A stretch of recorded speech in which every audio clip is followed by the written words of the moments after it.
Hi everyone. I just want to show you this beautiful amaryllis. I just can't get over it. This plant, if my memory serves me right, I believe that it was my good friend Robin who gave it to me when I opened up the dog training school, which is, I think, a decade or so ago.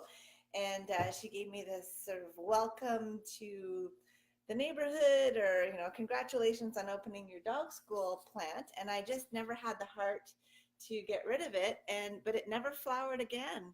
And now, Fumier, who's our store manager, has been doing a good job taking care of it. And look at it; it's splendid. So I'm quite impressed with this amaryllis.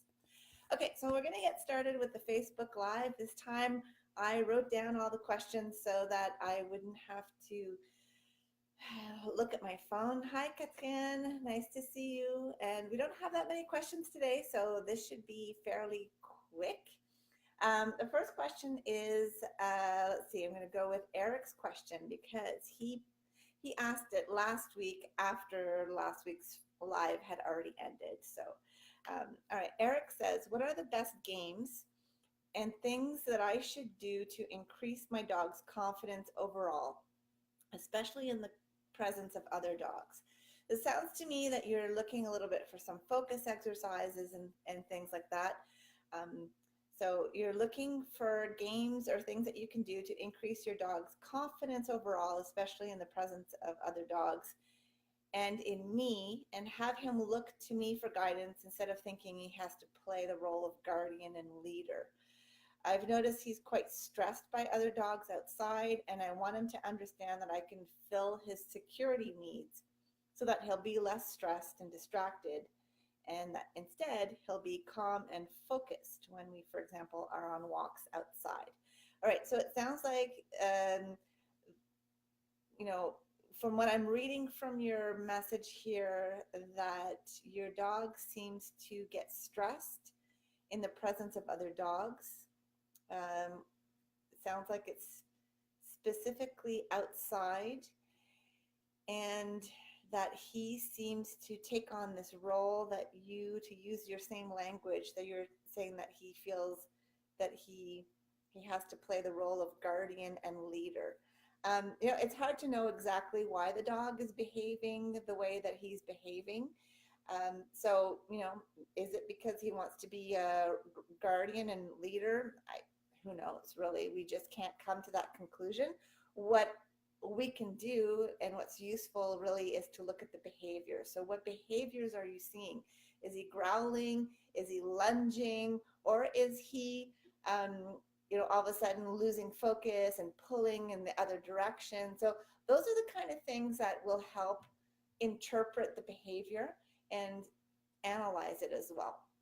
So one thing that you can do to teach your dog to be more comfortable and more confident outside, well, it really all depends. Is he afraid of other dogs? So in that case, if your dog is an adult dog, exposing him to more dogs is not to be beneficial.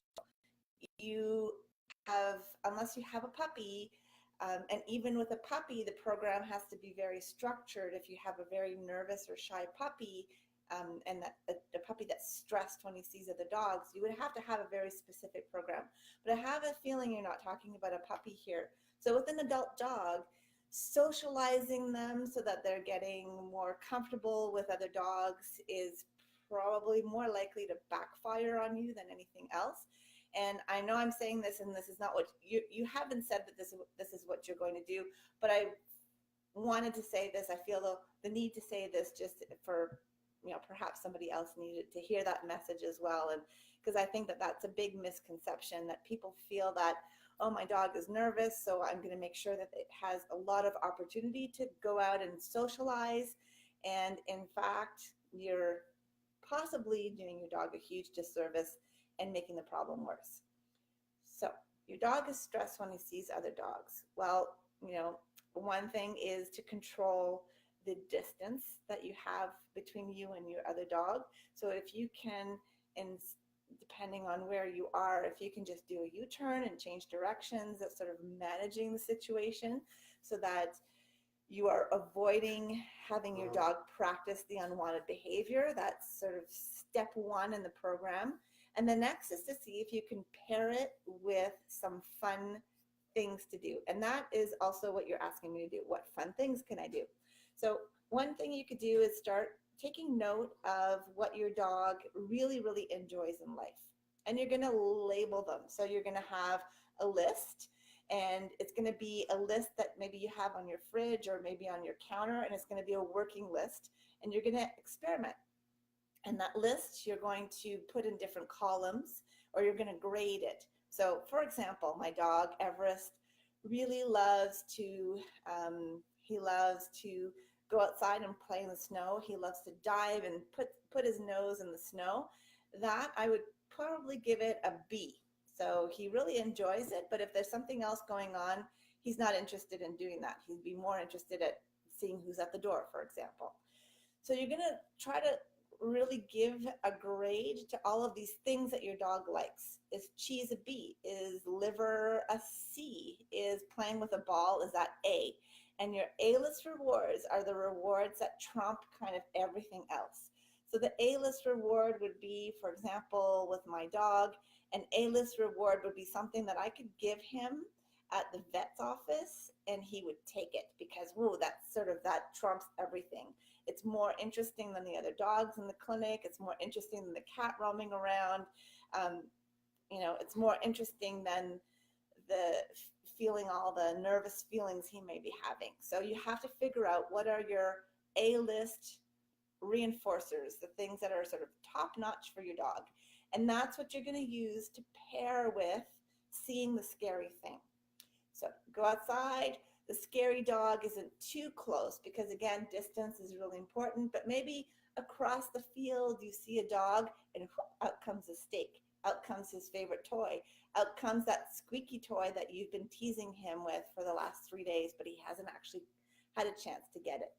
So those are, maybe I can't solve this problem for you in a quick Facebook Live, but the whole goal here is to give you some ideas to think about and maybe try a few new things. And if it's really something that is a deep ingrained fear, this is an emotional reaction that your dog is having if he's barking and lunging. And maybe, those are harder things to change. It's a behavioral adjustment that you need for your dog, a whole behavioral plan. And but I pulled out some of my favorite books here so that this might also be of interest to you. I've got a book by Kira, I never know how to pronounce her name, Sundance 10-minute dog training games. So this could be a lot of fun. And maybe if your dog's totally into this kind of thing, your dog might enjoy doing this instead of being nervous about the dog that's in the neighborhood. So that's one idea for you. The other one here is Rough Love. And it's a positive based training program because, I wouldn't suggest anything else. But this is really good, and it's not too big. It's a little book, and it's Agility Queen. She does a lot of dog sports, and she really, really has some great tips in this book. So it's a cute little book, might be really helpful for you and for other people who are looking for some tips here for dogs. I've got two more books here. All right, one is Brain Games. So here we've got some basic skills. We've got some games, some verbal games, games for small areas. There's even some water games in here, armchair games. So these are kind of things that you could help your dog, and maybe it's something that you do after you've had an encounter with another dog to help your dog get that stress out of the system and get those good hormones and happy hormones going flooding back into his system. So these are a lot of fun and also help that dog that tends to be more on the anxious and sort of concerned side get out of his head a little bit. So I really like this. I also really like this book because again, it's not that big, but it's just so full of different ideas and strategies. I also like it for dogs that maybe have, I was going to say, are on bed rest or on crate rest. So maybe a dog who's recovering from surgery, or even a dog who's just been neutered or spayed and needs to keep it quiet for a while. This can replace a really good walk because it uses that mental energy. So this is a good one as well. And the last one I want to show you, it's unfortunately, you can't see the title because I use this one a lot in the summer camp for kids and dogs, and I like to use Post-its to mark down the games that I preferred. But this is to how to gamify your dog training. So this is, again, another way to make all those training things that you're going to do inside and out a lot more fun. And if it's fun and the dog's enjoying it, then it doesn't leave a lot of space to be nervous and concerned. So this might help. And if you're noticing you're just dealing with a lot of reactivity and your dog's just not able to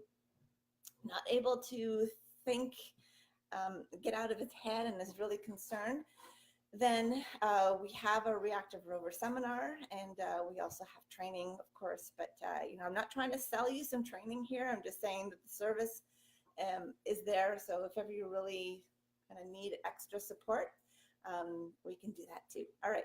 So the next question is from Alex, who says, my dog has separation anxiety and barks when we're gone. How can we manage his distress when we are away? Okay, separation anxiety. I've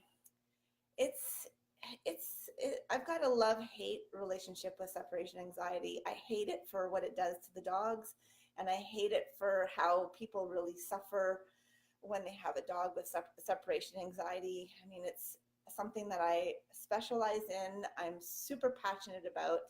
What I love about separation anxiety is basically the severity of it doesn't necessarily predict the outcome. So you could have a dog that's really destroying the entire house, and it doesn't mean that he'll never get better. So you could really make some great progress with separation anxiety. And although, again, in a short Facebook Live, I can't really solve your issues, but I can give you a few tips and maybe break some or bust some myths along the way as well. And so the first thing that I encounter quite frequently when I'm working with people with separation anxiety is that they're crating their dogs. And this is a tricky one, because sometimes they're crating their dogs because the dog is destructive, or defecating all over the house because they're quite anxious. But the thing is that I would really not recommend crating a dog that has anxiety, or let's call it separation anxiety. I also don't like saying separation anxiety because usually it's just a generalized anxiety that gets triggered even sort of kind of goes over threshold when that person leaves, but the anxiety is always there. So I really kind of prefer to call it anxiety. It's an anxiety disorder that sort of escalates when the person or the people leave the house. But so creating an anxious dog generally just makes that anxiety even greater. And so it's really not something that I would recommend at all. You could confine them to a certain degree. You'll come home and you'll realize your dog's chewed out or even broken teeth. I have seen dogs with teeth kind of completely broken because they've tried to get out of their confined space. So it doesn't necessarily work very well. So avoid crating if you can. The other myth is that a lot of people, and I hear this over and over again, is, oh, I tried the coming home and ignoring my dog and stuff like that. And I don't think that ignoring your dog is helpful. Of course, I'm not talking about coming home and going, oh, how are you? Did you survive? I left you for the whole day or 20 minutes, and you don't need to go crazy. But coming in and completely ignoring your dog, I think also what it does is it creates a spike in that anxiety. Your dog has been concerned and is anxious, and then someone comes back home and they're like, oh, hello, hello, hello, and they're being ignored. that anxiety isn't going anywhere. It's maybe even going to increase. So what I tend to recommend is that when you come home, you briefly acknowledge your dog. Oh, hi there.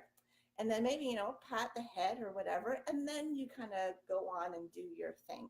So you don't have to have a huge I'm home party, but also completely ignoring your dog um, is not recommended. All right, so those are two things that maybe you're doing and now you can stop doing. The other thing is that separation anxiety really sort of needs to be well diagnosed. And is it anxiety or is it separation anxiety? And one of the things that you could look at with that is the dog destructive? And if it is destructive, where is that destruction happening? Is it happening at the doors and windows? Then it's probably anxiety over the fact that you've gone.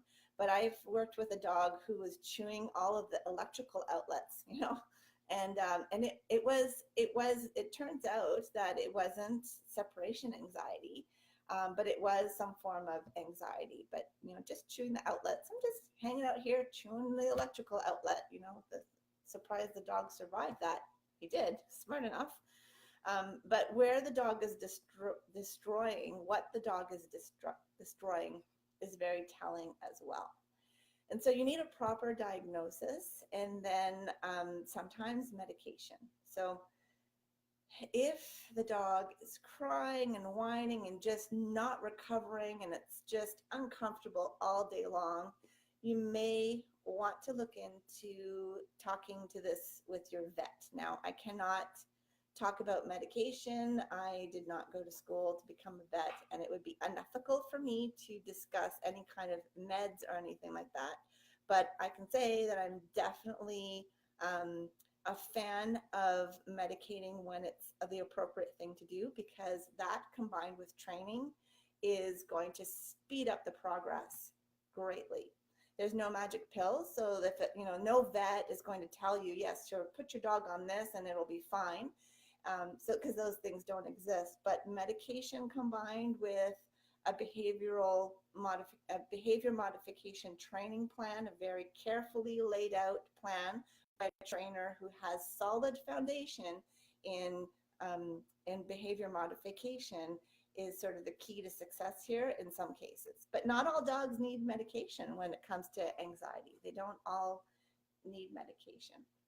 The last thing I'm going to say about separation anxiety is if it's something that's relatively a new behavior, let's say maybe you've moved into a new place and all of a sudden this is happening, then I would have some more sort of tailor or specific recommendations there to make sure that the routine is the same, and that maybe you have somebody come in just as the dog eases into its new environment and new routine, and bring in things that smell like the old place. So those are kind of things that can be helpful. Sometimes it's an adult child that's moving out of their home and into their first apartment, and all of a sudden the dog is freaking out. So this isn't necessarily separation anxiety. It's a what the heck is going on with my environment anxiety. Everything has changed. So then the dog needs some reassurance and needs a routine and needs some familiarity. So it's hard to answer this question because I had this, but just to recap quickly, avoid crating, and then when you do come home, don't feel bad about acknowledging the dog's presence. And I think that that's beneficial. Again, not a huge, I'm home and let's have a party, but just acknowledge the dog, maybe a little pat on the head, and then you kind of go on your own way. And I would also make sure that there are some amazing things that are happening when you're away. So maybe this is where your dog gets a Kong filled with treats or things that it never gets usually. This is where I would pull out all the fancy toys and all the things that you've been reserving for just when you leave. So the idea is you're trying to pair those A-list reinforcers, your most amazing things that are happening with you leaving. There are doggy daycares as well, although our experience with dogs that have severe anxiety in a doggy daycare, generally it doesn't always work out because the dog is anxious, and putting them in a daycare isn't necessarily the solution, but for some dogs it is. Another solution is to find somebody, a friend or family member, that can check in on the dog, or even better, hang out or stay with the dog. So if you have family or friends, or even a very friendly neighbor that you don't mind paying once in a while and can dog sit, then that sort of might be a solution while you work on changing the behavior around. Okay, well, we have one last question. This one came through my direct message on Instagram, and this one is from Jasper and Master, and he says, now I don't know if I should use the dog voice here because I think it's the dog that's asking me, should the city of Ottawa consider installing dog agility jumps and weave poles in existing municipal dog parks? They would be amazing. Well, I guess this is a question for you guys. What do you think? Should the city of Ottawa invest or investigate the option of putting in some agility equipment in municipal parks?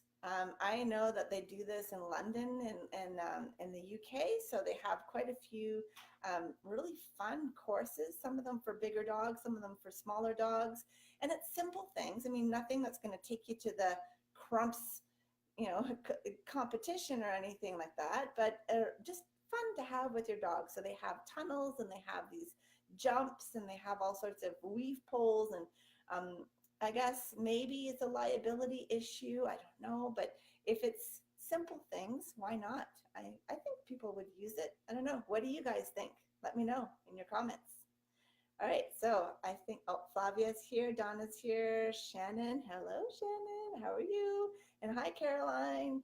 All right, hello, everybody, and goodbye, because I think that was the last question.